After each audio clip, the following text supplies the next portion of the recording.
ಬಿಜೆಪಿಯಿಂದ ಎಸ್ಟಿಎಸ್ ಮತ್ತು ಹೆಬ್ಬಾರ್ ಉಚ್ಚಾಟನೆಯ ಬೆನ್ನಿಗೆ ಖಂಡ್ರೆ ಮಾತನಾಡಿದ್ದಾರೆ. ಬಿಜೆಪಿ ನಾಯಕರಿಗೆ ಸತ್ಯ ಹೇಳಿದರೆ ಆಗಬರಲ್ಲ. ಸರ್ಕಾರ ಒಳ್ಳೆ ಕೆಲಸ ಮಾಡ್ತಿದೆ ಅಂತ ಅವರು ಹೇಳಿದರು. ಒಳ್ಳೆ ಕೆಲಸ ಮಾಡಿದ್ದಾರೆ ಅಂತ ಹೇಳಿದ್ದಕ್ಕೆ ಕ್ರಮ ಕೈಗೊಂಡಿದ್ದಾರೆ ಅಂತ ಸಚಿವ ಈಶ್ವರ್ ಖಂಡ್ರೆ ಮಾತನಾಡಿದ್ದಾರೆ.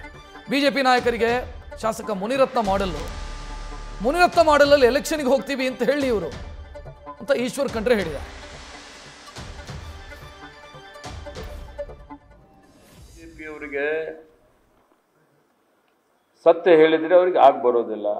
ಸರ್ಕಾರ ಒಳ್ಳೆ ಕೆಲಸ ಮಾಡ್ತಾ ಇದೆ ಅಂತ ಹೇಳಿದ್ದಾರೆ. ಅವರು ಒಳ್ಳೆ ಕೆಲಸ ಮಾಡ್ತಾ ಇದ್ದಾರೆ ಅಂತ ಹೇಳಿದ ತಕ್ಷಣ ಅವ್ರ ಮೇಲೆ ಕ್ರಮ ತಗೊಂಡಿದ್ದಾರೆ. ಅದು ಅವರ ಆಂತರಿಕ ಒಂದು ತೀರ್ಮಾನಗಳು. ಅದೇ ಮುನಿರತ್ನನೇ ಅವ್ರಿಗೆ ಮಾಡೆಲ್ ಅಲ್ವಾ? ಬರೀಬೇಕು, ಮುನಿರತ್ನ ಮಾಡೆಲಲ್ಲಿ ಮುಂದಿನ ಸರ್ಕಾರ ಕೊಡ್ತೀವಿ ಅಂತ ಘೋಷಣೆ ಮಾಡಿ ಚುನಾವಣೆಗೆ ಹೋಗಲಿ ನೋಡಿ. ಅದಕ್ಕೆ ನಾವು ಸ್ಟ್ರಿಕ್ ಮಾಡಿದ್ದಕ್ಕೆ ಬಿಟ್ಟು ಹೋಗಿದಾರಲ್ಲ. ನಾವು ಅವ್ರ ಮೇಲೆ ಕ್ರಮ ತಗೊಳ್ತೀವಿ ಅಂತೇಳಿ ಹೆದರಿ ಓಡೋಗಿದ್ದಾರೆ. ನ್ಯೂಸ್ ಫಸ್ಟ್ ನಿರ್ಭೀತಿಯಿಂದ ನಿಮ್ಮ ಪರವಾಗಿ.